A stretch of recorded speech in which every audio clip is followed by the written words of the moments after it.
Well, listen, man, again, super excited for you to be here. This is my first ever time being able to sit down in front of microphones and cameras because I've really felt like the conversations, not only that I have with others, but more specifically with you, deserve to be, on some sort of a format that other people can chime into or listen into. I always felt the one day I was actually thinking about starting this, I was like, wouldn't it be awesome if someone would just pull up a chair to our coffee table Yeah, and just sit there and just absorb, right? Because feel it. yeah, because so much of what you and I talk about, and specifically you talk about, is sort of like spin with education and thoughtfulness, where I think people can actually learn from the things you say versus like be preached at, if that makes sense. Like I don't Mm, think you have these viewpoints where they're so strong and you're like, this is the way I see the world and this is the way you should see it. yeah, It's very like giving and educational. thank you, And I bro. think that's why you've been so Appreciate that very successful. much. Yeah, in Thank you. creating all the formats of content you've created, whether it's YouTube or, IRL things like Honey House and all of that. But maybe we back it up and just Cool. start with your story, because I think there's a side of you that I'm actually curious in learning and understanding better, because you are such a emotionally driven, thoughtful person, but you come from a background of being a competitive athlete, Hmm. right? And Yeah. so I'd love to understand like just your Where do you want me to story. start? Just start in the womb. Yeah. No, but honestly, like as far back as you think is Okay. relevant, because I am so curious about how you got to where you are today, because I don't feel like it was very linear. Cool. Okay. So for the people that are listening to this, I was born in Los Angeles, and my dad was a pro hockey player that turned into a hockey agent and executive. My mom was a personal trainer who was a spin teacher, still is a personal trainer. So the background of my dad was super creative guy that worked in the world of sports. I feel like those two mixes of like I'm a byproduct of my two parents and the upbringing that I had. My dad, I got very much the creative business side. My mom, I got the wellness side. So I grew up in Los Angeles. I moved to Scottsdale. That's where I would consider like my home of like my roots. And I grew up immediately was put on skates. My dad was a hockey player, like I said. Immediately when I started walking, I was put on skates. So hockey became like my first passion.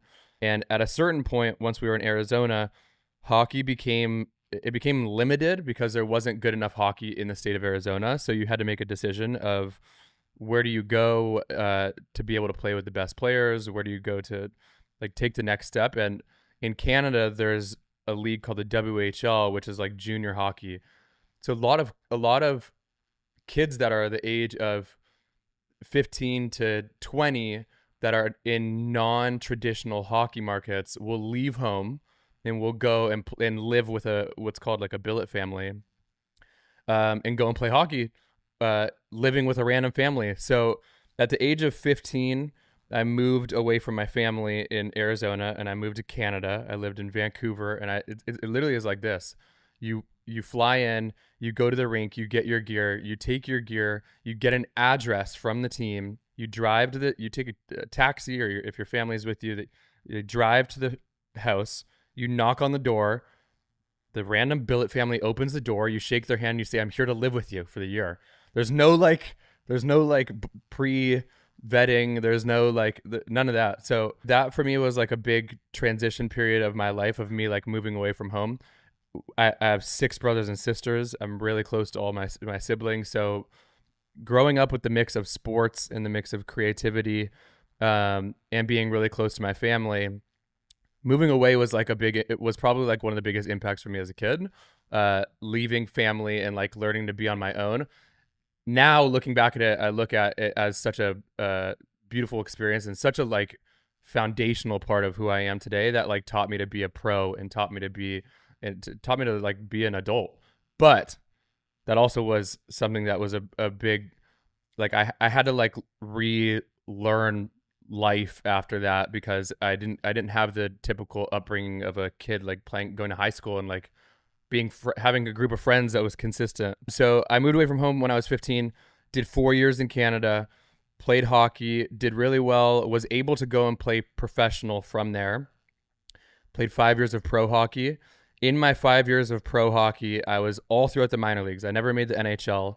I always felt like, and I think we've had conversations about this before. I just feel like hockey was limiting for me in terms of the creative itch that I got from my dad. Even though I loved hockey, the creative itch that I got from my dad wasn't expressed in the sport of hockey. Hockey is a very conservative, very traditional, don't step out of line, don't brand yourself, don't put yourself out there, like be part of the pack. And as much as I loved that, there also was and has been and still is a big part of me that likes to be different and likes to step outside of the Mm. lines and likes to like be innovative. And I didn't feel like I had that with hockey. So I ended up playing pro hockey for 5 years. I never cracked the NHL. I went to try it. I went to preseason. I did tryouts with a bunch of different NHL teams, but I never made the NHL. And then in my last 2 years of pro, I went and played in Russia for a year. And that was like, we can talk about that as much as you want, but that for me, like really taught me how to actually like stand on my own 2 feet and like really dive into myself. Before that, I think I was balancing doing my own thing with like the pack mentality and following hockey. Going and living in Russia for me was stepping into my own self and like doing the things that I want. Once I did that, this was at the same time. So when I was in Russia, that was 2015, 2016. At the same time as that going on for me, while I was playing hockey, the way that I kept in touch with people was social media. Facebook was the way that I kept in touch with my friends. I'm going to tie this all together for everybody because I've been rambling. When I was gone in Canada, the only way that I kept in touch with my friends in Arizona was Facebook. So I was Mm. obsessed with Facebook because I literally was living with a random family in my little like 8x8 room and just being like, dude, I don't really have that many friends. I have my team here who I love my team, but I don't have my like core group of friends. They're all back home. So the only way I can keep in touch with them is Facebook. So I was obsessed with Facebook. Then Instagram came out and I could visually start to see what people are up to because people were at the beginning of Instagram were posting like coffees and sunsets and hangouts and Yep. just different things like that. So then I started keeping in touch with people on Instagram. So I was really, really into social media. Then Snapchat came out and all of those. So that was a way for me to connect with others when I wasn't in the proximity of them. Then when I'm in Russia, I start documenting on Snapchat the life that I was living in Russia, like how I was the behind the scenes of me living in Russia. And people were, and I wasn't a star on the team. I was just like I was a role player, but people were obsessed with following me and seeing what the life was like of a professional athlete living in Russia. Did you just So stumble upon doing that? Because that is a really interesting inflection point yeah, where you were like a user of all of this, right? Observing it, seeing your friends do different things, start trying to stay connected as like a typical user would do by just, observing the app and all that. And then you had this inflection point where you were like, let me start creating. it And started so what from was me on that? Yeah. Instagram. Okay. So So you were, Instagram, when I started seeing people post more than just their coffee and start talking about the things that they care about, like Jake Paul and people like that were actually yeah. like showing their life and like being like influencers on Yeah. Instagram. I was like, wait a minute, like people are actually following along random people's lives, not just their friends and people in their circle. Okay, what other, like if I'm not going to be this kind of a person like a Jake Paul, what other things are people interested in? And I started to see like the rise of like health and wellness people creating. And so then when I was in Russia, I was like, people are also doing this on Snapchat. Like there was David Dobrik and different people were like doing Snapchat Yeah. stories and like showing their life. For me, I was like, maybe I can do this. I wasn't even looking at it as like I'm gonna blow up. I just was like, I'm just gonna start showing this because I want people in back home in Arizona to see. But you can have your Snapchat as public. Hmm. So like people would come from my Instagram. I would post it on my story on Instagram, like a Snap story on my Instagram story with a link, and people would go and follow me on Snapchat, and then they would just start clicking and Yeah. seeing. So from seeing that and seeing people interact and just being really like interested in the way that I was living, when I got done with being in Russia, I had scratched the itch of hockey because that was the highest level. The league that I played in Russia was the equivalent of the NHL in Russia. So I had made it outside of the NHL. I knew I wasn't going to make the NHL, so I was like, I've reached my pinnacle of like hockey success. I don't feel like I'm going to come back here to the US and like make the NHL. So what do I want to do next? At the same time, I had met Sam. So that scratched a completely different itch for me, because then I was like, okay, now I know that what I really feel like I want is I kind of want to start looking into having a family, building How roots. old were you Like now? this is 2017. So I'm 25 now. I had played pro hockey for 5 years. I had done junior hockey for 4 years before that. I'm now living away from family for 9 years now, away from friends for 9 years. And then I go and meet who's now my fiance, and the world, everything, the stars kind of aligned. It was like, okay, now I see social media as being something that's like potential. I have scratched this itch of hockey, and I now know, and now I have this person in my life that like I can see a future with. So I don't need to be, I'm not chasing anything like I was before, like I was with hockey. So when that kind of happened for me, it was just it was a big like aha moment of, oh shoot, I think I actually am like kind of done with this. I Yeah. think I'm ready to be done. So I got an offer to play in France, and France is basically like pickup. Like it literally is like a men's league. Like go have fun, get paid for it, live in a country where you're living abroad, and just like, Yep. kind of like it was kind of like my segue. It was like, I'm gonna do this almost as a part-time job. I'm gonna play in France, learn social media, try these other creative outlets outside of the rink, and be done after this year. So So that's really quick, because I think you mentioned something else that's really important, and I don't want to brush over it. yeah, yeah. So I feel like a lot of people, and I've even been in this position myself. There's this point where you start creating, but were you creating for yourself or knowing that you wanted to build an audience? Because the content you must have put out at that time was your inflection point to start growing, It right? was both. And I'm curious with the specific reason of authenticity, right? And were you like, okay, I'm capturing moments now. People will see this. This will get hits. This will become viral. And maybe you weren't thinking like that at all at the time, but I wasn't or was thinking it for like that. yourself and you really wanted to authentically share, like, Here's the this way is my that life? the way Yeah. that I got into it was, I knew that guys in the locker room around me wanted to see more of the behind the scenes of other people's lives, but nobody was creating it. Hmm. So I was like, I know that guys on my team want to see this kind of stuff. They're asking me about it. They were asking you. Okay, Yeah, so like there people are was, yeah, asking me yeah, about the yeah, things that yeah, I'm up to, but they're not. But there's like there's a huge gap in professional athletes that are men, that are sharing the behind the scenes of yep. what the life is like as a professional athlete. And I don't mean like most The high most of fives and the the athletes yeah, that I was yeah, seeing, yeah, other than like OBJ and LeBron and like big ones, most athletes, the only things that they were posting was a photo in the jersey during a game, and then like maybe like Christmas with their family, and then like it was like very like, you're not getting anything from them. You don't know anything about these athletes. yep, So I was like, okay, I live an interesting life just by being able to be a professional athlete. I also know that I have my own thoughts and beliefs and opinions of ways of going about things that I think I would like people to understand. No one's doing this. I would like to do it. This is something that I feel like I would really enjoy. So let me start. So when I got done with Russia, while I was in France, the whole time that I was in France, I was going really hard into understanding social media. I was now with Sam, so I was helping her build her platform in fitness and wellness. I had started my own podcast remotely, just like wanting to interview people, just to like put myself out there. I was going way harder on Instagram, on Snapchat. Like I was like actually like trying to take it serious and be like, this is going to be a thing for me. So how do I mm, understand this like it's a business? Building kind of the framework of it. Got done with France, and that was it for me. So I was done playing hockey. I retired. I moved back to Scottsdale, um, and very quickly was like, I actually want to go and move in with Sam in Los Angeles and like take this for real. yeah, Sam's stuff had started popping a little, so she was starting to build traction in fitness, health, and wellness.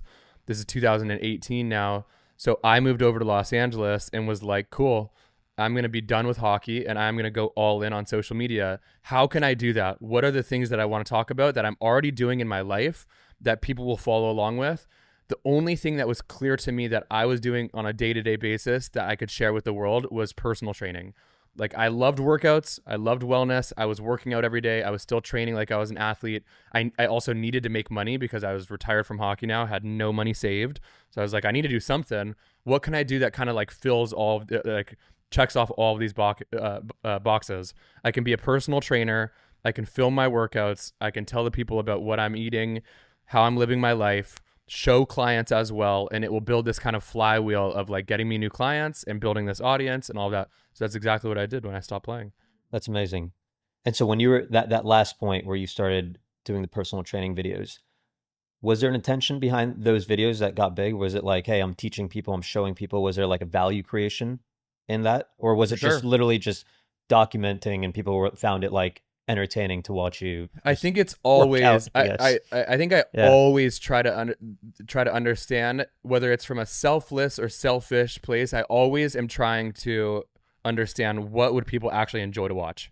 Yeah. Like if this is a if this is something that is, whether it's a hypey, like fast paced montage of just like crazy exercises with like fast paced Mm, music over it, or it's like a slow, like me talking to the camera, giving like very informational, like here's 3 ways for you to roll out before you're starting your workouts. right. Whatever it is, I'm always like, is this something that I would watch? Because if I would watch it, then it means that other people would watch it, and that's the only way I'm going to create it. So yes, I think that that's the way that all of it started. Some of it was probably like shit that I just was like, I want to put this out, and I'm going to put this out. Yeah. And then Yeah. other Yeah. things were probably more intentional of like, I know that people are looking for this specific question and answer. So I have that information. Let me put it out that way. Yeah. Okay. That's super interesting because I Yeah. feel like a lot of people don't realize how much time someone like you may spend in actually understanding the different nuances and ways you can put out content, and making sure it's always authentic. But I yeah, I I have probably put in, like when I got done playing hockey, even when I was in my last year when I was in France, and I like, it was clear to me like I'm done with hockey, and I accepted that, was ready for it. I probably, from a mix of survival and from a mix of like the genuine opportunity that I had now seeing where social media was going, the mix of the two things, like I was like, I'm gonna be obsessed with this. yeah, Like I am literally going to obsess over how social media works, why people care about it, how to like how other people are building theirs, and how I can do this. And so I would like analyze videos. I would watch other people's content. I would look at the way that they're writing captions. I would look at hashtags. I would look at frameworks of videos. I would understand how platforms work. I would understand how messages are working. I just would like, I would spend a lot of time doing research yeah. on how things work. In your opinion, I think what I sometimes struggle with is understanding, whether or not the brands are just trying to just manipulate a lot of the metrics, right? That you're talking about. Like, hey, like let's reverse engineer some of these nuanced ways to put out content so that we can go viral or we can get X number of hits or likes or shares. And when I look at brands sort of fast forwarding today again and how they're looking at building out their community, their content, everything that identifies them as a brand, I feel like I'm starting to see clear differences of the ones that are trying to just manipulate Mm-hmm. and sort of use that discipline side of, hey, we know this is going to work, so let's do it, let's reverse engineer it. And then the brands that are truly like sinking in, taking a moment and being like, this is who we are, just like you started, right? Like this is who I am. This is what people want to hear and see from me, like your buddies in the locker room. And let's just put out content that's super authentic to us, and that in its own will then garner a long lasting community and all that. Yeah. And I want to know your opinion on that because I've seen, the Sure. funny part is I think I've actually seen both work, Yep. but what is the consequences of Yeah. of either one, and what's more beneficial as you, as someone who actually speaks to brands, strategizes, consults with them now on maybe which path to take. Yeah, I think people get stuck on the metrics, and it's why I've talked so frequently about like going viral isn't always a good thing. Like the question that I ask is like, why do you want to go viral? Some people are just like, I want to go viral. They don't even know why. They don't know what the next, like what, for me I'm like, why do you, like what's the next, Yeah. where do you want to push people to? What do you want to happen from that? And I think a lot of people just look at the metrics as like that's the success. But what people actually want, typically, from when I'm asking them, is like they want a community. They want like people to buy the product. They want people to like actually listen to what they're saying. For me, I'm like, for that, you don't need to go viral for Yeah, that. but they Like, initially think going viral solves for exactly. They think what they that really if, want. Yeah. let me put it this way, like you can do a trend a trending sound, a trending meme, a trending video. You can do a trend, get 10 million views on it, and all of those people come to your account, and all those people see the trend, click on your account, and the trend is completely different than everything that you actually care about and actually want to talk about. And no one cares at all about any of those other things. But now you have 10 million views. That's not going to be beneficial for you. You don't want that. Well, now what happens is you look at that, you're like, oh shit, I got to start being this person. Well, that's what happens. Which is not me. That's why I say, like, how badly are you, like, how much are you attached to the metrics? Because if you're attached to metrics, you can get metrics. You can do viral trends all day and just like shoot your shot and just get 1 million views, 5 million views, 3 million views, whatever. And it be nothing close to what your brand represents or what you want. But the numbers will be there. The like views will be there. The comments might be there. What I think people actually want is they want views towards their ideas that they care about. They want people to be bought into the things that they actually like want to share with the world. So for that, I think it's a completely different strategy. For that, I think it's who are the people that you want to share things with and what are they consuming and how do you make things that they actually want to watch? How do you put your information and your heart and if it's a brand, how do you get your products to be something that when they see it, they resonate with it, and then the byproduct of you sharing the things that you care about, that actually get traction and go viral. Yeah. If that happens, that's a home run. If you go viral by putting something out that you really care about, that's the holy grail. But when people lead with that of I want to go viral without knowing why or who or how, to me, I'm like, that's backwards. And that's not necessarily the good thing for you. Even from a platform standpoint, you going viral around something like comedy, when you're a wellness brand, like now the algorithm thinks that that's what you are. So now you're working against the success that you had to try and like pull it back and be like, we're not that. So it's just, it always is. It's an identity crisis at that point. Right? It always is lead with who you are, lead with the actual like products and things that you care about and the way that you want the world to see who you are, and try to figure out the way to get those viewed. Not the other way, not just views for views' sake. Yeah. And is there that is actually incredible advice, leading with who you are. And I feel like it's so simple that people just forget to do that. Like, you know, the day they were sketching up the brand in the first place and why they wanted to create it. And this is not just consumer brands, right? And obviously I've had the good fortune of working with like 500 plus consumer brands. You've done the same, but this is just brands, whether you're an artist, whether you're who is an influencer to influencers, right? And a creator to creators, whether you're a restaurant or a hotel, right? Because I think what I've noticed, and maybe it's just me, but I feel like consumers are getting smarter. That's why you see this big movement around, you know, even things like retail and in-store experiences becoming more important because people want that credibility. They want to know it's real. They want to know what's made of, right? And not just like, I saw this 15 times on TikTok and it won't leave me alone. And I think that leading with who you are allows you to sort of take that veil off and maybe become someone you don't want to be. Agreed. And then be pressured, because then it's a bunch of other things coming in. And now you're building this like ungrounded house of cards. Where at any moment, if someone pokes a hole or someone tips it or, you know, an investor comes, it's not even who you are. It's not who you are. Yeah. And so that, And okay, here's one more thing. Most people think that they need 10 times the amount of views and metrics to have the success that they actually need.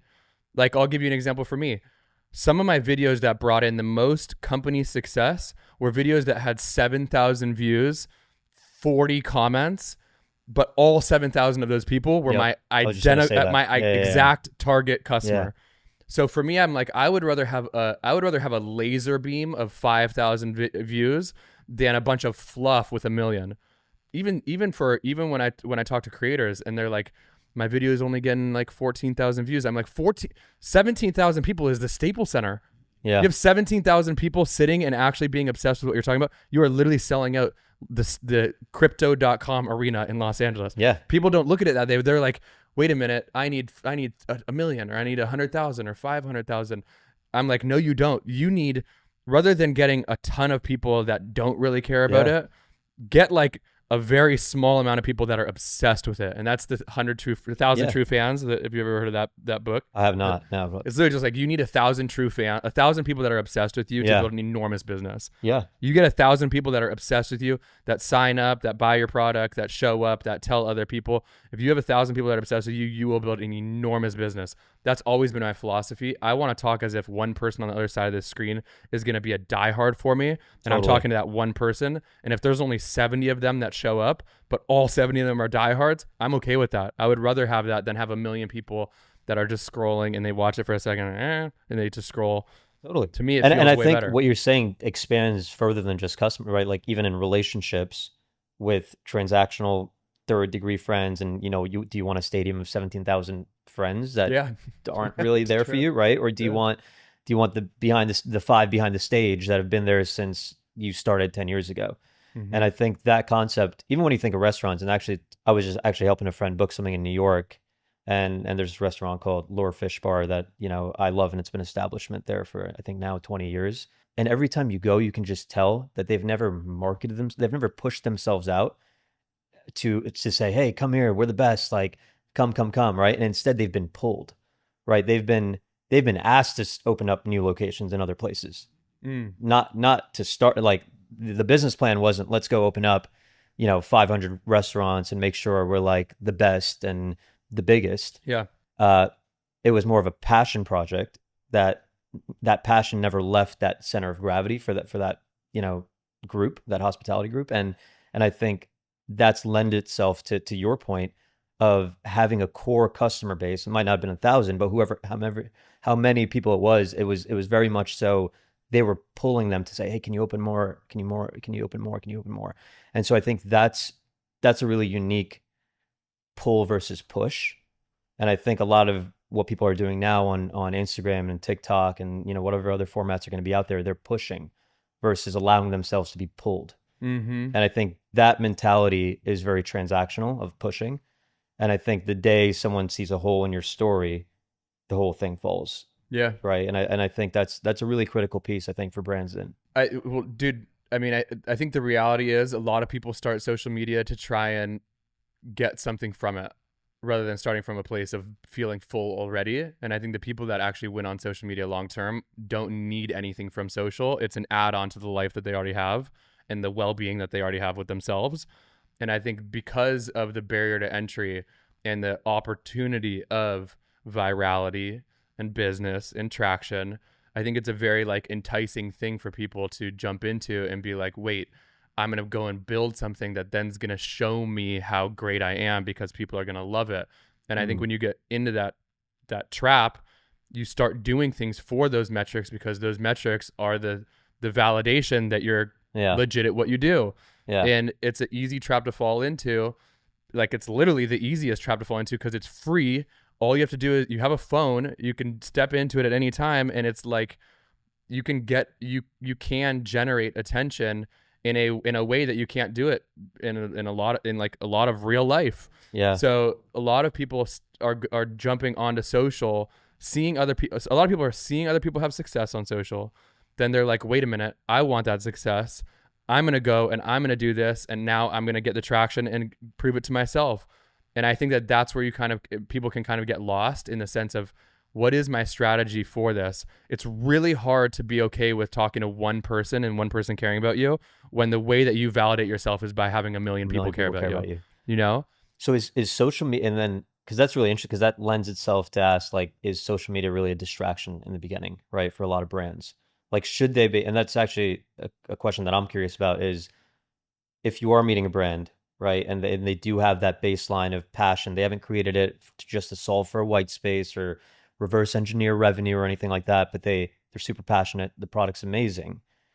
At that inflection point, is it, hey, get this product out to as many people as you can because it does stand for something and you believe in it? Or do you focus on building that grassroots community? And I think the big like mental lever there is the pressure of time, right? Because Mm, I think a lot of people think they got to build something successful in 2 years, at least in our space, which is yeah. very consumer product goods oriented. Like, oh, this brand hit 100 million in we got to get there now, Mm-hmm. right? Versus the long game, which is if I really do stand for this, and this is something I'm gonna be passionate about for the next 10 to 20 years without getting bored. And that's the truth, is if you're actually starting something that is aligned with you, why would you get bored of it in 2 years, right? It's only when you're starting something transactional that you're already thinking about, oh, I got to flip this in 3 years, or get investors, or get sold. And so that, I think that's a really interesting fork in the road. Yes. And it's really hard to avoid. And you called it a trap, which I think is actually exactly what it is. It's a mental trap of, okay, I see all this happening. I see the pressures. Like everyone I know is, oh, 2 years, 3 years, they're flipping their companies, whatever. And then there's me that loves I maybe want to be a mom and pop. I want to do this for 5 to 10 years and grow this thing in a way where the foundation is so strong. Yep. And I I'm mean, curious dude, on your thoughts on that, because that's, I think a lot of people want to leave the company. A lot of people want to sell their companies because they don't love running the company.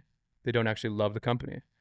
I think it's the same as creators. A lot of creators want to build the biggest things because they don't actually love doing it. They like want to just do it really quick because they think that when they get to the certain size of audience, then it will be fun. Then it'll be happy. Then it'll be good. To me, the brands that I've worked with that have done the best, and the creators that I've worked with them that have done the best, and the people I've spent the time around that have done the best, they are amplifying the enjoyment and the process that they love through social. They're just putting a spotlight on them already loving what they do, yeah, enjoying their product, feeling good about their product, enjoying their it's not community. the foundation. It's not the It's the amplification of it. it's Yeah. not the answer. It's not Yeah. like Yeah. the proof. It's like some people go into it and are like, this will prove to us that what we're doing is good, or that we are worthy, or that we are great at this, or our product is loved, rather than, if you show up on social, if you actually believe that your product is incredible, that you actually care about your community, and you actually have a great team culture, and you actually like really love what you're doing, social should be easy for you. Yep. It should literally be like, literally we just need a camera on what we're already doing, Yeah. what we already are sharing, what we Yeah. already sell, and people will love it. We know that people love it. We feel good about it. We might need to figure out the formats of like, how are we filming this, but it's going to be okay. Whereas the opposite is, and this is brands and creators as well, it's like the opposite is, we actually aren't sure about ourselves. We need to go to social to prove this. And we need to, and social, or the same kind of thing can be for metrics of money. Like, we need to prove this by raising money or whatever it is, that we are actually worth this. And I think that that's the trap of that. And that's what a lot of people, I think, get stuck in. And this is where I always say, I believe that business is wellness. Yeah. I believe that it is wellness, because I think the foundation of it is, if you actually feel, if the relationship with yourself and the relationship with others is healthy, all of the business stuff will take care of itself. Totally agree, because it's an extension of you. Yes. And that's a lot of, and it's funny because you're hitting on the exact reason I wanted to even have a microphone in front of me, is because not enough people talk about the business just being an extension of your energy, right? Yep. And it really is, right? If you're in a good place and you're really passionate about what you're building and it's authentic, right? Then it's just going to be amplified by anything you do, whether it's me talking to you individually in a room and then you being like, wow, he was so authentic about this product that he built, and I just have to tell you about this guy I just met that did this, right? Or if it's doing it on social media and 1,000 people see how authentic you are. And I think that is just, I think that's brushed over a lot. Mm-hmm. It's almost funny because you hear of all these, like, how I built this, right? Yeah. I feel like not enough people are like, why I built this. Yeah, right? It's glorified in culture. Numbers are glorified in culture. Yeah. Numbers are glorified in culture. Yeah. No, there's no videos about the dude that built $100,000 business and was happy. It's all like my dad, millions, my 5 dad million. is one of those people. Somebody that is making $100,000 right now, has enough money to live their life, feels super happy, doesn't do a ton, but just like really enjoys their day. Like, nobody is glorifying that. And that to me, I'm like, it's broken. I do understand the competitive nature of like wanting to be like business being a sport and like wanting to compete. And I understand all of that. But to me, it's like, at what cost? Because I think a lot of people are actually not happy in the rat race that they're in of chasing this metric. And I think they would be a lot happier if they actually downsized a lot of their life, or just like changed the way that they were looking at things. I think there's a ton of companies that if they were just happy with growing 5 to 10 to 15% each year, and just we're not sprinting to sell this business, and let's Yep. find a way to enjoy actually making the product, enjoy connecting with our customers, enjoy the culture behind the scenes. I think they would like their life a lot more. Well, I think you just hit on something so important. And just like you, I've talked to hundreds and thousands of entrepreneurs, and the trap that they get into is they start having to say yes to things that are actually not aligned to them. And when you are smaller, and we can use the word profitable, whatever, and that's usually what happens when you're small and you care about the quality and the value and all these other things, right? Because then you're not spending money on just showcasing and pushing. To my point earlier about the rest of it, you're not pushing, you're pulling. I think that's when you can actually start saying no. Mm. And that's when you can actually start feeling good and sitting here, right? And feeling grounded. Like, yeah, I have this business and I love it. I love what I do, whether it's a restaurant, a brand, whatever. And I'm happy, right? And I think this sort of rat race, which I think the analogy is perfect. It's like this competitive sport. Mm-hmm. That's what business has become, a competitive sport. Mm-hmm. I haven't even thought about it that way because it's interesting, but I feel like that's what we're seeing online, whether it's generation of the crypto, all this stuff that has come out, right? It's become a sport, it's become a gamble, and it hasn't become centered at all, which is what, when you see the happiest people talk about their end goal, they say no nine times out of 10, right? Oh, I got this deal for you. No, like, I don't want to Yeah. do that deal, Mm-hmm. right? And I don't have to do that deal because I didn't put myself in a position where I started winding up the business to have to say yes for it to keep going, Mm-hmm. right? Because if you stop saying yes in that position of the house of cards we were talking about, then it might all topple down, Yeah. right? Then you I have to say yes to customers you don't want. You have to say yes to all these things, right? And so then it just dilutes the entire time. You're just diluting what you really wanted. And then you have these founder stories where we've heard a ton, right? Where they're unhappy or they want to just sell the business or they want to get out. They want to get out after 2 years. yeah. It's not what they started for. And even just thinking about it, I understand that when you take on money and it's not your, and like you don't have full control, then you have to start saying yes to different things. To me, I'm like, look, this is where I think self-awareness comes in. When you're starting a business, if you're starting a business and you have to go out and use somebody else's money that doesn't have the same uh, alignment of values in life, way of wanting to live, you are setting yourself up for a transactional relationship that's going to put you in positions where you have to say yes to things that you don't want to do. Totally. And like, for me, I'm like, that's why I think a lot of people are not happy. You said, yeah, you took on money from somebody that wants their money back, Yeah. and you're building your business through this. Of course of course you're having to go and say yes to these different things. Why did you start this? Yeah. If you started a business to enjoy your life and like build a lifestyle around it, the way that I would do it would not be going on and going and taking money from somebody that literally just wants to Make generate money more off money. the money. Yeah. Exactly. So And I'm you're just like, letting I that, think it's energetic, right? You're then letting that amount of whatever money is just it's energy. transaction. It's getting injected into your business. Then you're thinking about it. You're sleeping on. You're literally building on it, Yes. Yeah. right? Now you're building on Yes. energy that's not yours. Yes. It's not foundational to you, and it's not aligned with what you want We're at all. living in a we're living in a world, we're living in a startup world right now that is completely transactional, with a lot of people that want to live with a relation to their business, not a transaction with their business. And most people are needing to be transactional when they actually want to have a relationship. I feel fantastic with my business. I literally can be like, you know what? I don't want to fucking do this today. Not doing it today. I want to cut this line out. Done. I want to hire people. Cool. I want to fire Yeah. people. Cool. I'm in control of what I want to do Yeah. because I don't have to go to anybody and say yes or no. I'm responsible for it. If I don't make enough money, I have to change my lifestyle. Yeah. But that's the relationship that I'm But you've choosing chosen to, that. Yeah. and I get to live the life that I want. I get to be able to be in relation, like my business feels like it is actually creating energy for me, Not taking it away and draining you. not Yeah. me waiting to be like, at some point this is going to flip for me, and when I get there, then I'll be able to Yeah. relax. Then Yeah. I'll be able to chill. To me, that feels backwards, which is why I haven't tried to build it that And I way. think we're finally, I honestly think in real time we're feeling this inflection point again I agree. of people realizing this.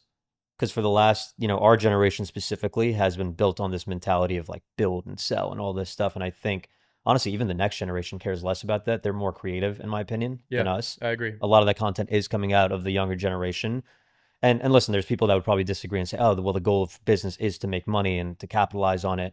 And sure, but I don't think that's that's not the audience that we're actually speaking to, right? I think it's the people who want to feel like they can sit in this chair and not have to think about their business all day and Mm-hmm. everything will be okay. They're not like anxious from the time they get up and Yeah. drained by the time they're done. And I think even just having this conversation is inspiring myself to rethink about how I think about my days, right? And it's really, This is why you're doing the yeah, podcast. that's why we're here. This is why we're here. Because I think a lot of, whether it's friends or family or anything, when I really talk to the people who are grounded, that look at the detail in things, that are passionate, which is what humanity's about, right? That's what we were built on. Like, look at the design of this room, right? All of this stuff takes, and even the company that graciously let us, build here, Cocoa Republic and HD Buttercup, like they're a small establishment, right? Generally, but Mm-hmm. the quality is so high because I don't think it's the same thing. I don't think they're thinking waking up saying we have to mass produce for a stadium tomorrow, Yeah, so true. right? So And that's why true. we're comfortable right now, Yeah, right? this is great. So, Great stuff. I agree, um, bro. I do agree also that I think the next generation cares less. I think we've like spent the last decade of seeing so many startups happen and sell and unicorns and money being invested and all of that. And I think that, and I think when that hasn't been done traditionally, when new things like that pop up, it is a very enticing thing to be like the competitive spirit of, like we were saying, some people that view it. I do view business similar to a sport of like being an athlete and wanting to be the best and wanting to try and wanting to do as much as I can. So I do understand how people see that and then are like, I want to go towards that. But I think what's being even more specifically clear for me is that I'm around people that have sold their companies. I'm around people that are operating multi-$100 million businesses. I would say pretty typically the equivalent of the number of the business to the happiness of their life is absolutely not there. It is not more money you make, happier you are. Actually, I would say a lot of the times it seems like it's a little bit the opposite way. yeah, So I yeah, just think it's like, okay, if that's not it, I'm going to tie this back to my whole upbringing now. If that's not it, what is it? And from me looking at and seeing my mom with wellness and seeing my grandma, my grandma's 92, and my grandma is the most like mentally sound, healthy, able to move, like great living. Seeing how my grandma lives, my grandma gardens, my grandma has like a very simple life, moves her body, cooks, has a great community, and just like when I ask her like how do you feel like you are able to do this at this age, it has nothing to do with business. or It money, is yeah, or money. It is yeah, very like simple, loving, good people, eating healthy. And then you see documentaries like the How to Live to 100 come out, and it's like they interview all of these people that are over 100 years old in all of these different places in the world, and they ask them what's the secret, and every one of them is the same thing. It's it's very the same simple. thing, It's not money, it's yeah, movement, it's not work. It's actually, a lot of them are like, I wasn't stressed about work. So for yeah, me, I'm like, I know what my end goal is. My end goal is to do that. My end goal is not to be 63 with $1 billion exit and be miserable and unable to move. yeah, I want that life. So I'm like, okay, how do I start building towards that right now? yeah, It's just very clear to me that that's the way. yeah. And if my parents ever listen to this, they're gonna say I told you so. But I have, increasingly been inspired by going home now. My parents live in Jersey, and I grew up in and not a wealthy household, right? But definitely with a ton of work ethic.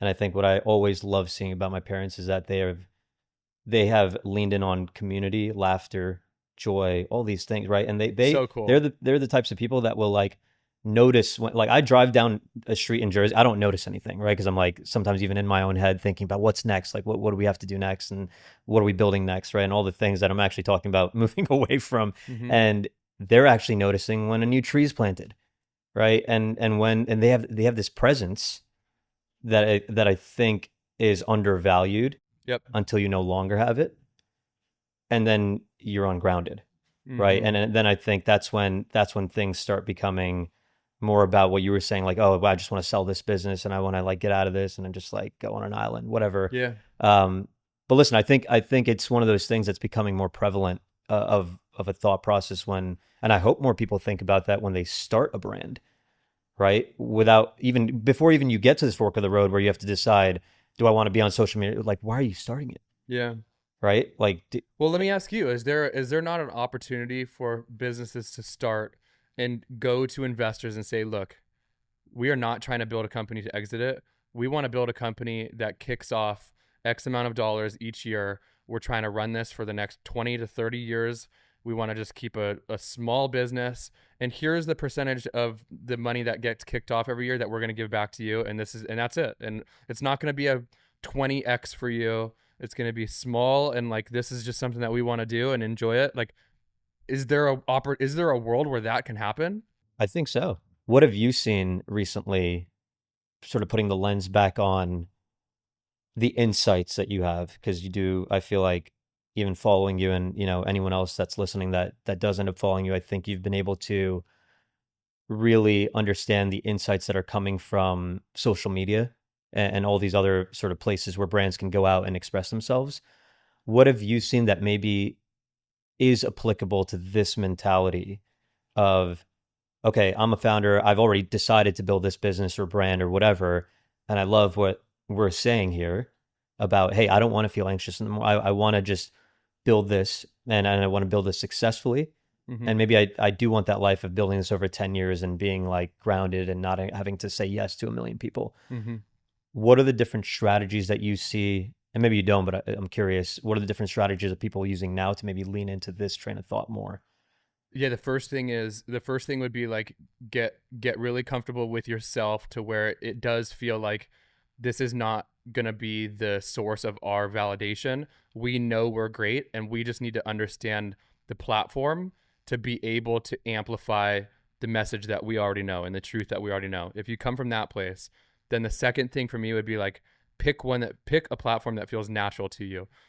TikTok right now, Instagram right now, LinkedIn right now, Threads, YouTube, all of them have equal opportunity. There's no specific place right now where this is the only place for opportunity, or even this is the most opportunity. Mm.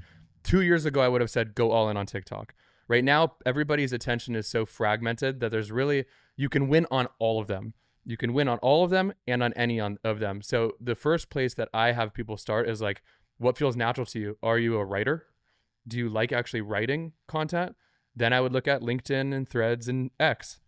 If you are not, or a newsletter or like things like that, written content. If you're not a writer and you actually like photo, then I would look at probably like getting really granular. Probably look at LinkedIn. I'd look at carousels on TikTok. I'd look at Instagram, and then same with video. It's like, so I would go, what's natural to us? What do we actually really feel like we would want to dabble into? Pick one single platform. Not trying to do them all. Pick one single platform and just put in time, put in reps. Look at people that are in your niche. Look at other brands that you feel like are doing a good job.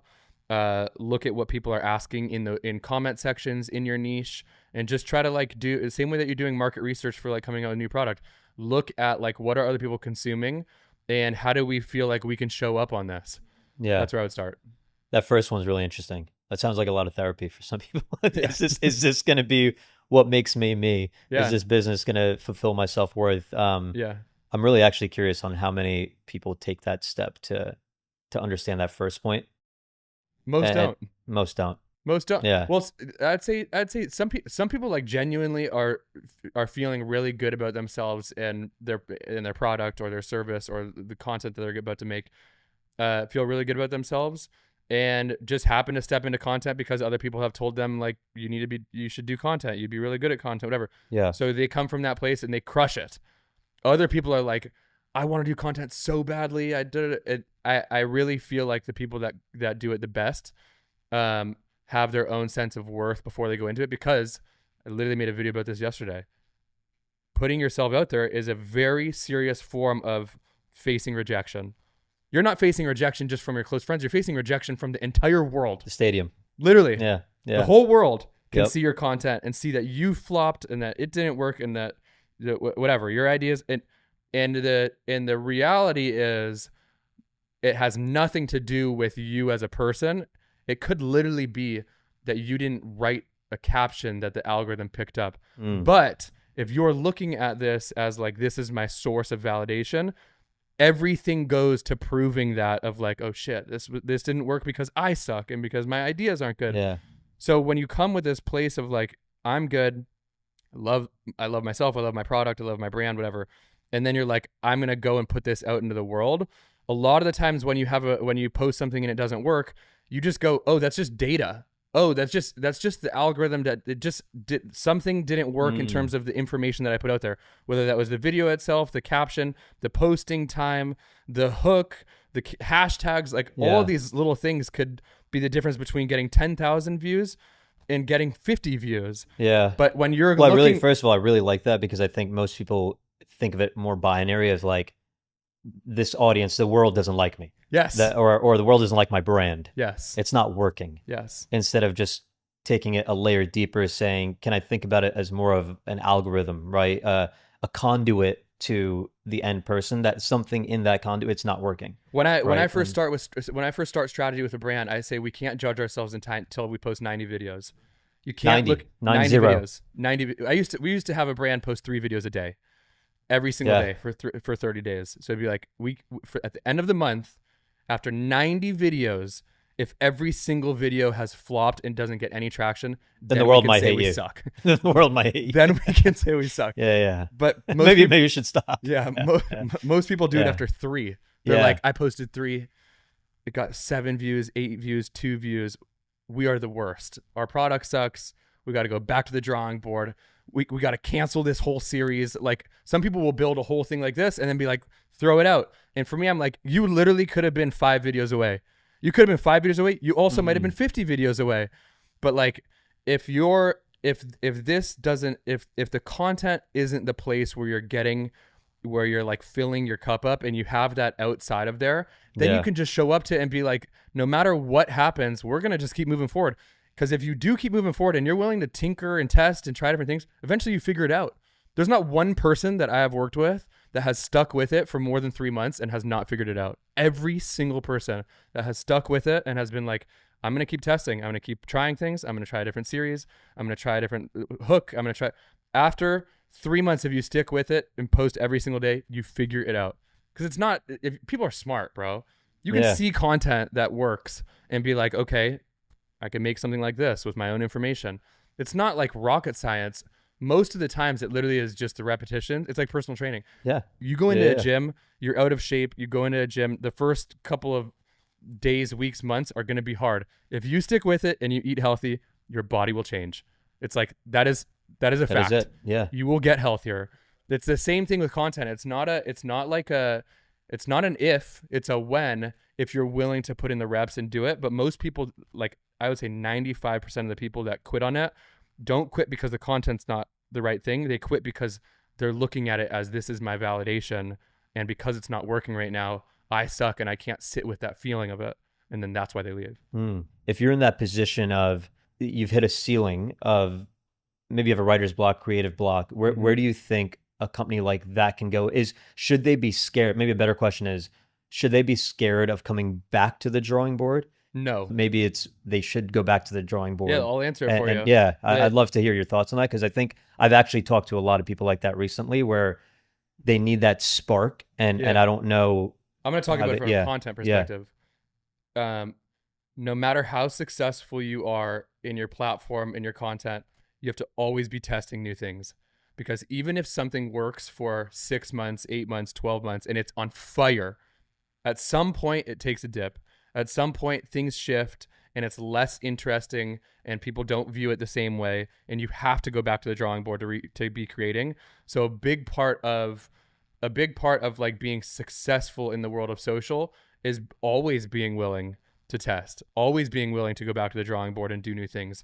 So in that example, if I'm a company that feels like we've plateaued, our content isn't working anymore, we're looking at other people who are having success, I am like, we need to do whatever we can to try as many new things as possible in whatever the most efficient way is, because this isn't working and we have to course correct. We have to try new things. So if that's like, to get more tactical with it, I would be like, if we don't want to do this on our main profile, let's figure out how we can get 5 different new profiles going, all with their own individual series, and just have those people running it. If that's an employee that's doing it now, if that's a creator that we're just giving product to, I'm trying to think of ways to do it for cheap, to not have to hire. If that's an employee that we want, that we're like, look, Becky from accounting is hilarious, give her an account. If that is a creator that's worked with They're like that sub accounts sub of the accounts, brand, separate of accounts. your North Star brand, Yes, whatever it because is. Yeah. every platform right now is algorithmic in the sense of it's interest based. So your content's not even getting shown to the people that are following you as much. So it's interest based, and the more specific your platform can be for the algorithm to understand who you are, the more it shows that content to similar people. So if you go and start a brand new account around, like, if you have a creator that loves the product and you're like, we're going to give you unlimited product, we want you to go and run this man on the street interview, and this is literally your account, name it brand underscore your name, whatever you want to name it.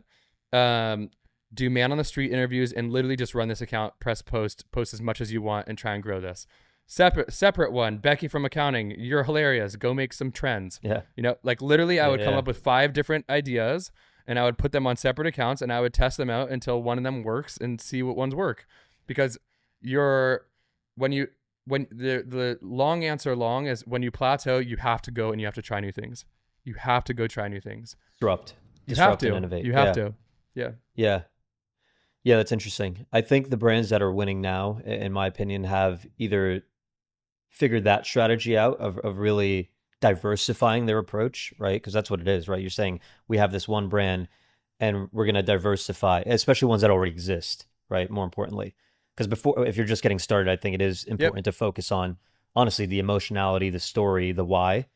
Because in my opinion, and probably yours too, that's how you are actually having that center of gravity, people orbiting around you and what you Yeah. stand for. But I think once you've reached this point of it, something not working, you have to diversify. And I think it's not just content. I know, obviously your world is content, but I think even from a product perspective, like the things that are winning now are very much in the same vein as content, is real disruption and innovation, right? I think that's what, like, the trends we're seeing now, whether it's a new ingredient that's actually helping you, or whether it's more of a high tech, I don't know, high tech beauty product or whatever it is.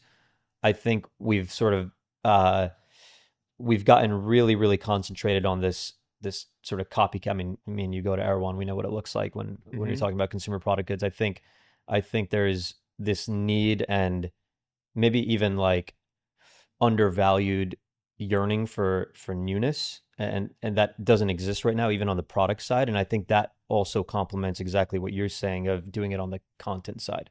Yeah.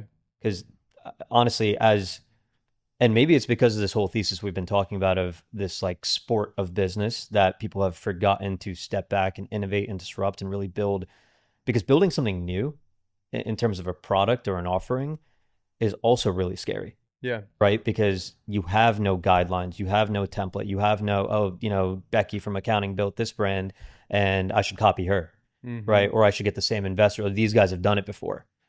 And I think, honestly, I'm trying to reflect on the last decade or so, like the products that, dude, the iPod, all those things used to be like, holy shit, they just came out, like, wait online. There's even with video, whatever it was, right? Video games, computing, beauty, there was like, holy shit moments.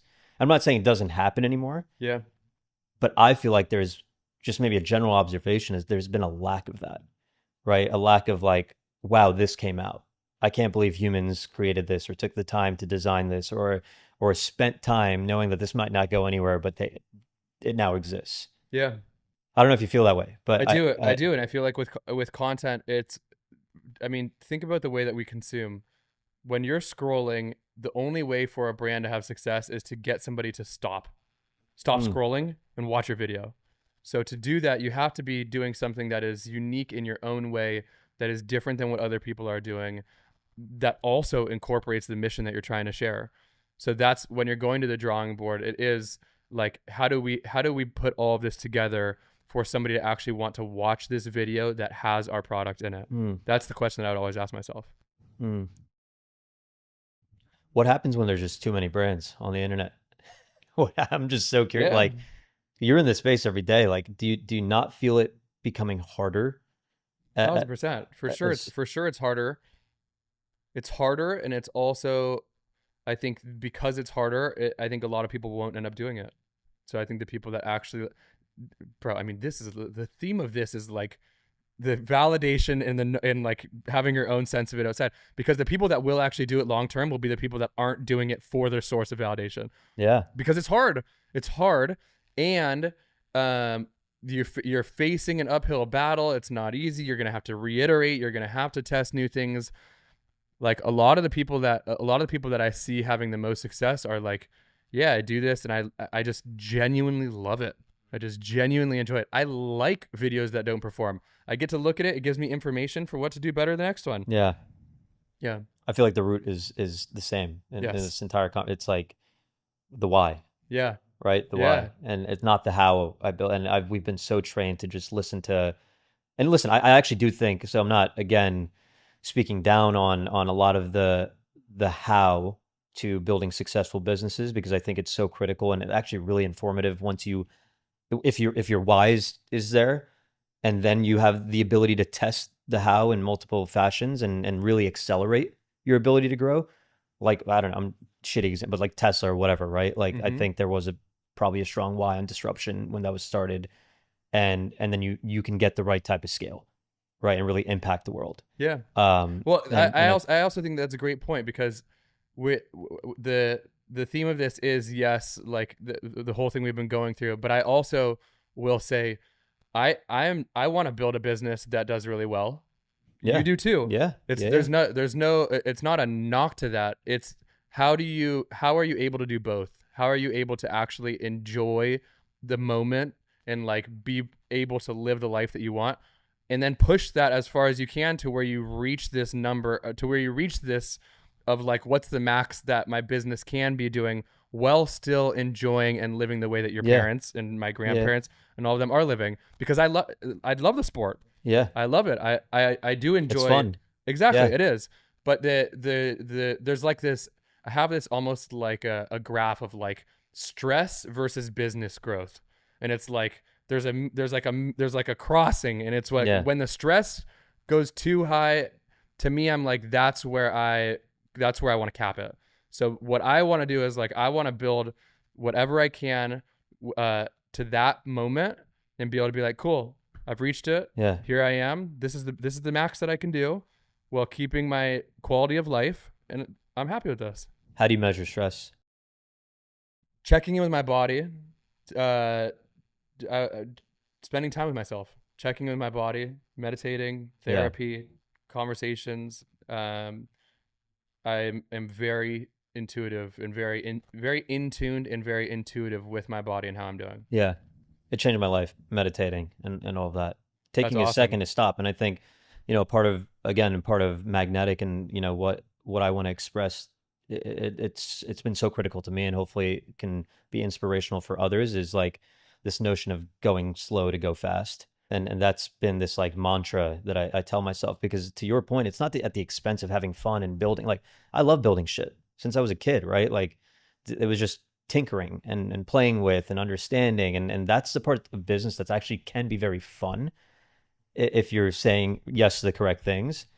But I think in order to get there, and some people will realize this in their first business, some people will realize it in their fourth or fifth, right? So I don't think it's like a when, but if you do ever reach this point of being able to like reflect and go slow and check in, and these are like nuanced things that are new, and I think as men also, like, we don't hear it as much, just truthfully. Like, Hmm. that's why I can respect our and our ability to share these things, and I think I want to do this with more people, because it really allows you to not slow down at the expense of growth, right? And I think this notion of slow has always been looked at as like, fuck that, right? I don't want to go slow, I want to go faster. Yeah. I want to go faster. I want to get there. I want to get but listen, the boats only get so big, the bottles only get so big, the cars only get so fast. It's like Mm-hmm. there's a certain point where it's at the expense of everything you just mentioned. And I really love, and I don't know what that, I'm curious to see what that graph looks like for you, but Yeah. I think it is a really good exercise, I think, for anyone who is just trying to understand where they're at. Like check in. Like, Yeah. where am I at? Is this something I even really want to be Bro, doing, therapy for me has been so, yeah, therapy. Yeah. Like, and that, and I don't even mean therapy in a traditional sense of needing to go and sit in a room with somebody. Like, therapy could be you literally sitting down and having a conversation with yourself. Going on It a could be run, right? For thousand somebody, percent. yeah. But it's how do you check in on the relationship that you're having with yourself? which then is the energy you put behind the business, which then shows up on content, Everything. which then it's like this little thread that kind of sticks through everything that happens, because it is just all of an extension, right, of who you are. Yep. And at the end of the day, too, I think the biggest thing is like when you come from that place, you're serving the actual customer too in the best way possible. Mm-hmm. You're actually creating value, right? You're not creating value when you're just doing things to do them and build transactionally. Like if you think about all the brands that people love, right? Whether it's, Delta's customer service or the Four Seasons or whatever it is, it's like they've built that stuff with such passion and dedication, whether it was to consume customer service or design or aesthetic or whatever those pillars were for them, that it actually creates so much value. And that's why those brands are magnetic, right? They don't have to put themselves out there and say, we're the best, we're the best, we're the best. Look at us. Yeah.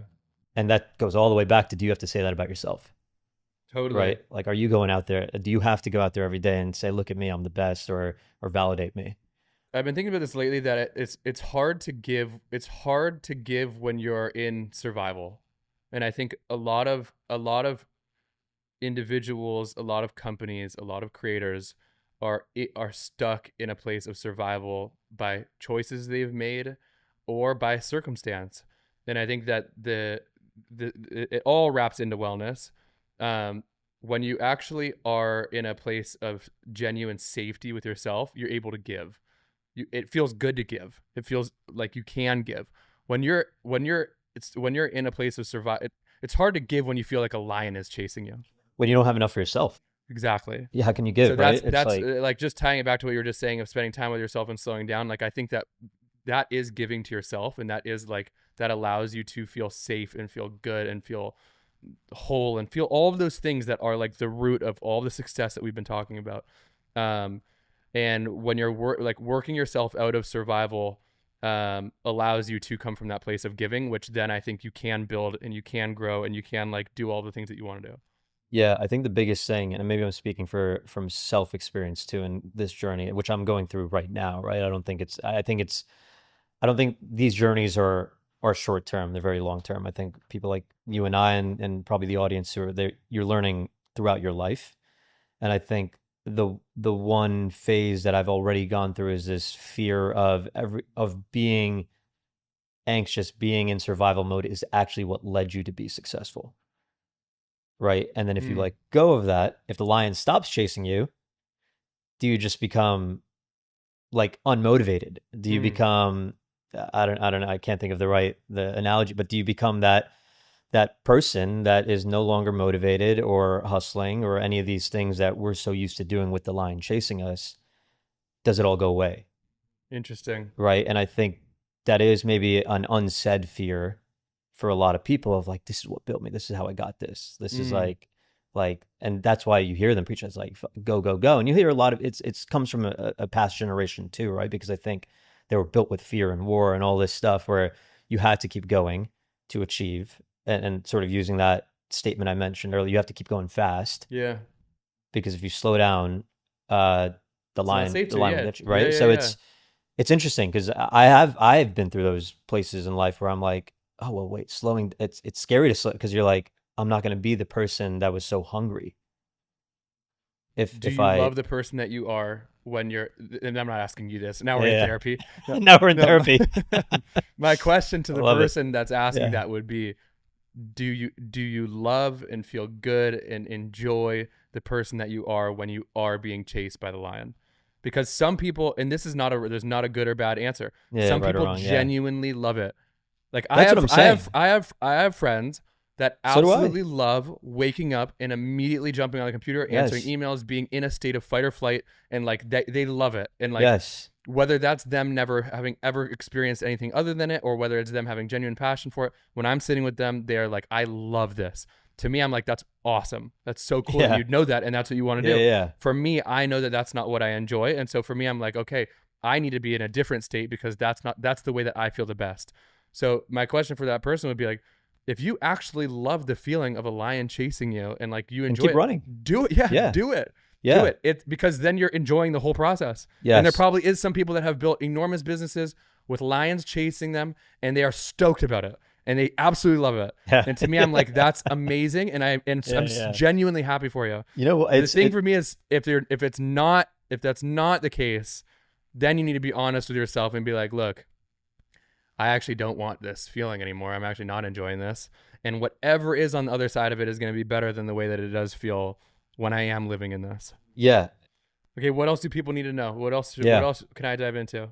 So you yourself have been a creator. Mhm. You're helping brands create. Mhm. You're also creating for yourself. Mhm. Where does the world, what's been curious for me is where does the world go in terms of creation, right? And creators leading brands.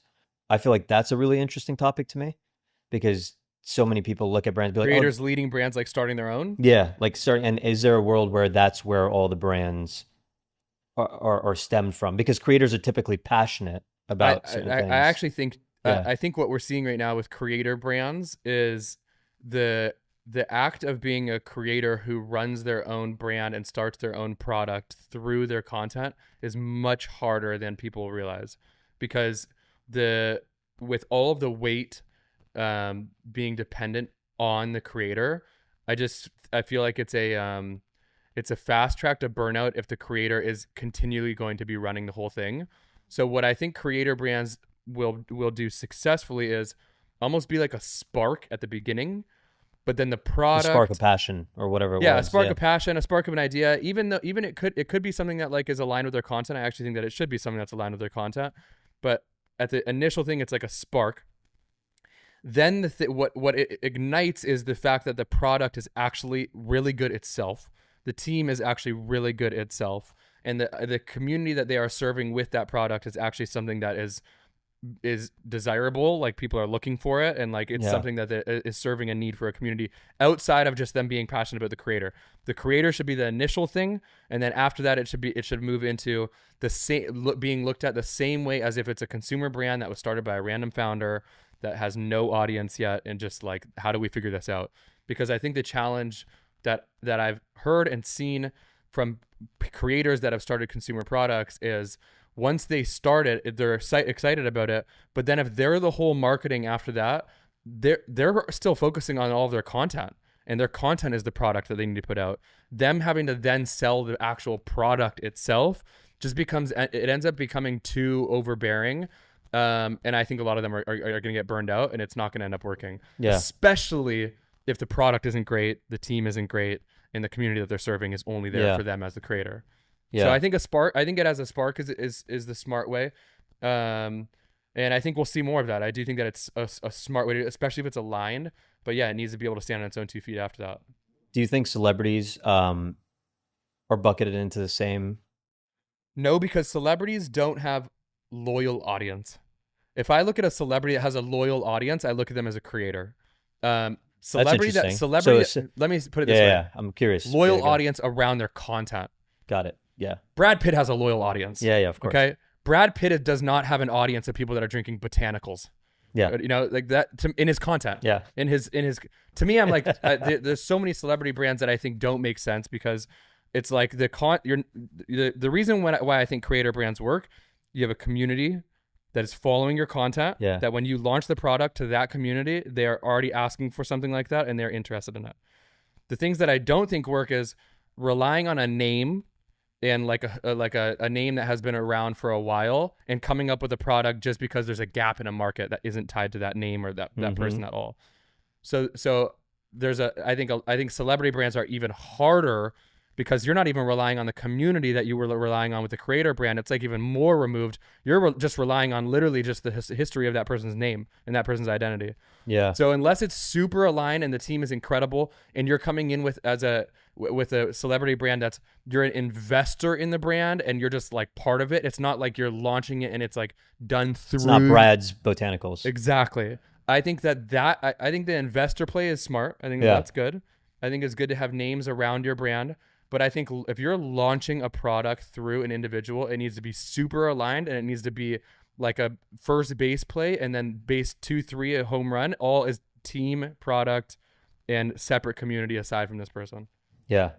I like that. I think that's going to be very relevant to here too, because I think there has been this attention on these celebrities and creators launching brands. I think that's been a very big topic in the last couple of years. People want And celebrities to be involved with their brand because it validates the product. yes, Like as a founder, you're like, wait a because minute, so and they couldn't so, validate themselves. the Maybe dude that's in Fast and the yeah, Furious is a part of our yeah, yeah, brand. To me, I'm like, that's a PR. That's like an announcement. yeah, That's not an actual brand building play. yeah, Most of the people that care about that person are not coming and drinking this or buying this or using this or eating this or whatever. That is a, and I don't even want to say that's an ego thing. There might be some strategy around it, but to me, I'm like that. It's just not a smart strategic move unless the energy is aligned with the person, totally. unless the strategy is aligned, unless the finance is aligned, unless there's got to be a lot more alignment. Goes back to the same root, right? Like, is why? Yep. Like, was there action? Like, because honestly, there are some examples, and we don't have to go through name, but there's some examples that I think have done a great job in this energetic alignment between the celebrity and the brand, whether that was from the start or whether they were brought in later to amplify it. But it was so connected. Mm-hmm. It was authentic, right? Yeah. Going back to the same things we've been talking about, the authenticity, the passion, the connection. It was all there, and then it's just like a perfect match. Yep. At that point. Cool, man. I think this was amazing. First of all, fun. So much fun. I do feel like it's like part therapy, part like just brainstorming and dreaming. This is what you wanted. This is what we want, right? The biggest dream in the room wins.